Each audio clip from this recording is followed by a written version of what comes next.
Welcome to viewer my YouTube channel English linguistic world. आज हम बात करेंगे लैंग्वेज एंड मेमोरी की। सबसे पहले हम देखेंगे लैंग्वेज क्या है। Language is the principal method of human communication consisting of word used in a structural and conventional way and conveyed by speech, writing और जेस्चर। हम ये भी कह सकते हैं कि language is a tool of communication. Language is a system of conventional spoken manual written symbols by human being.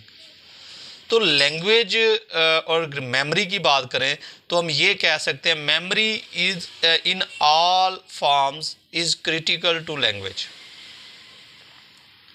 Memory language से बगैर सरवाइव नहीं कर सकती, लैंग्वेज मेमोरी से बगैर सरवाइव नहीं कर सकती। दोनों एक दूसरे पर इंडिपेंडेंट हैं। Language could not exist without memory in all it's forms. Language किसी भी फॉर्म में है, मेमोरी से बगैर लैंग्वेज सर्वाइव नहीं कर सकती, और मेमोरी किसी भी फॉर्म में है, लैंग्वेज से मेमोरी भी लैंग्वेज से बगैर सर्वाइव नहीं कर सकती। तो अगर हम बात करें मेमोरी की काइंड्स की, मेमोरी की काइंड्स हैं तीन: long term memory, short term memory और वर्किंग मेमोरी। और फिर अगर हम इन्हें देखें मेमोरीज को, तो फंक्शन के हिसाब से डिवीजन को अगर हम देखें मेमोरीज की, तो मेमोरीज को इम्प्लिसिट मेमोरी ग्रामेटिकल रूल्स को डिस्कस करती है, वर्किंग मेमोरी अंडरस्टैंडिंग और प्रोडक्शंस के लिए होती है, सिमेंटिक मेमोरी नॉलेज के लिए होती है, एपिसोडिक मेमोरी कम्युनिकेशन पर। तो सबसे पहले हम देखते हैं शॉर्ट टर्म मेमोरी को। शॉर्ट टर्म मेमोरी की अगर बात की जाए तो short term memory also we can say that primary memory. Term of short term memory coined by James 1819 and Broadbent 1958, used in slightly different ways. They stated that short term memory is of a human mind that can hold a limited amount of information in a very accessible state temporarily.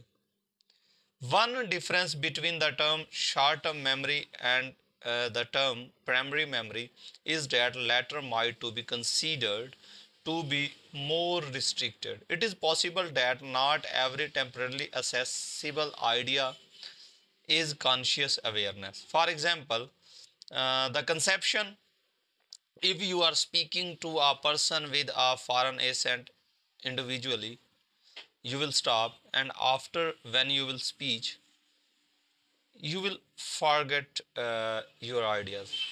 Short term memory, जब हम किसी से experience की बात कर रहे होते हैं, किसी से हम बातचीत कर रहे होते हैं और बात करते करते हम बात भूल जाते हैं, मतलब हम कहते हैं कि हम क्या कर रहे थे, तो उस वक्त हमारी शॉर्ट टर्म मेमोरी काम कर रही होती है। फॉर एग्जांपल, हम किसी फॉरेन एसेंट में बात कर रहे हैं और अगर हमारा ध्यान दूसरी तरफ भटक जाता है, तो अगेन हम उस एसेंट की तरफ जितना आए तो सेम एसेंट के साथ हम नहीं बोल सकते।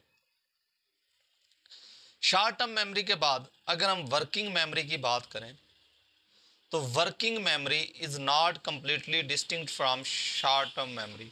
वर्किंग मेमोरी का मतलब ये है कि वर्किंग मेमोरी यूज में होती है, वर्किंग मेमोरी काम कर रही होती है। वर्किंग मेमोरी में जब हम कोई चीज़ बात अंडरस्टैंड करते हैं, कोई बात समझते हैं, तो वर्किंग मेमोरी को इस्तेमाल करते हैं। ग्रामर, जब हम ग्रामर को पढ़ते हैं तो इम्प्लिसिट जो मेमोरी है वो भी वर्किंग मेमोरी की टाइप है।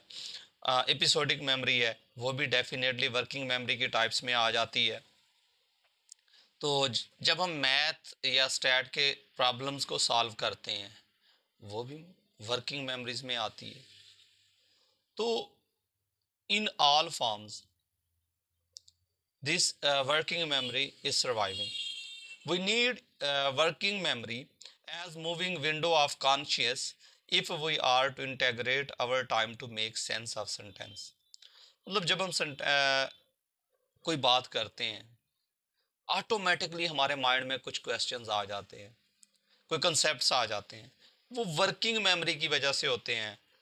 अनकॉन्शियसली हमारे माइंड में कोई बात आ गई है बात करते करते, वो वर्किंग मेमोरी चूँकि विद इन एक्शन है, तो वर्किंग मेमोरी के जो है ना काम करने की वजह से वर्किंग मेमोरी को हम दो टाइप्स में तकसीम कर सकते हैं, कॉन्शियस मेमोरी और अनकॉन्शियस मेमोरी। अनकॉन्शियस के आगे हम फिर जो है ना इसे सिक्वेंशियल मेमोरी में भी लेके जा सकते हैं, सिमेंटिक मेमोरी में भी लेके जा सकते हैं, और एपिसोडिक मेमोरी में भी, ये सारे वर्किंग मेमोरी में आएंगे। अगर हम वर्किंग मेमोरी में एपिसोडिक की बात करें, तो एपिसोडिक मेमोरी में हम अपने पर्सनल एक्सपीरियंस को शेयर करते हैं। सिमेंटिक मेमोरी में हम इंटरनल डिक्शनरी और इंसाइक्लोपीडिया पे बात करते हैं। सिमेंटिक मेमोरी में हम मेंटल लेक्सिकॉन पे बात करते हैं, जो हमारे माइंड में जो वर्ड होते हैं मेंटल डिक्शनरी पे बात करते हैं। और इम्प्लिस्ट में हम ग्रामर के रूल्स पे, मेमोरी में हम ग्रामर को जो हम डिस्कस करते हैं, तो वो हमारे इम्प्लिस्ट मेमोरी में होती है। तो अब हम देखते हैं लॉन्ग टर्म मेमोरी को। नेक्स्ट जो टाइप है वो है लॉन्ग टर्म मेमोरी की। अगर लॉन्ग टर्म मेमोरी की बात की जाए, तो लॉन्ग टर्म मेमोरी में जब हम किसी भी आइडियाज़ को हम सोचते हैं, तो long term memory is a vast store of knowledge and record of prior events. मतलब प्रीवियस इवेंट्स जो हमें याद आ जाते हैं, प्रीवियस बातें हमें याद आ जाती हैं, वो लॉन्ग टर्म मेमोरी की वजह से होती है। And it exists according to all theoretical views, it would be difficult to deny that each normal person has command or reach। मतलब लॉन्ग टर्म मेमोरी हर किसी की एक जैसी नहीं होती। लॉन्ग टर्म मेमोरी किसी को कमांड होता है, लॉन्ग टर्म मेमोरी पे किसी को कमांड नहीं होता। लॉन्ग टर्म मेमोरी मतलब किसी जिसे हम कहते हैं कि इसकी याददाश्त बड़ी कमज़ोर है, तो वो उसकी basically long term memory weak होती है। उसकी इतनी कैपेसिटी नहीं होती वो चीज़ों को स्टोर कर सके, चीज़ों को बार बार याद कर सके, चीज़ों को याद रख सके। तो लॉन्ग टर्म मेमोरी में हम जो पास्ट के इवेंट्स, नरेशंस जो याद करते हैं, हमें जो पास्ट की चीज़ें याद आ जाती हैं, वो हमारे लॉन्ग टर्म मेमोरी में होती हैं। शॉर्ट टर्म मेमोरी फौरी वक्त के लिए होती है। जब हम बातचीत कर रहे हैं कोई, तो उसी दौरान जो हम बात कर रहे हैं, जो हमारे माइंड में आइडियाज़ आ रहे हैं, वो शॉर्ट टर्म मेमोरी है। और किसी चीज़ को समझने के लिए और पढ़ने के लिए, सॉल्व करने के लिए किसी प्रॉब्लम को, तो वो हमारे माइंड में वर्किंग मेमोरी काम कर रही होती है। Thank you for watching this video.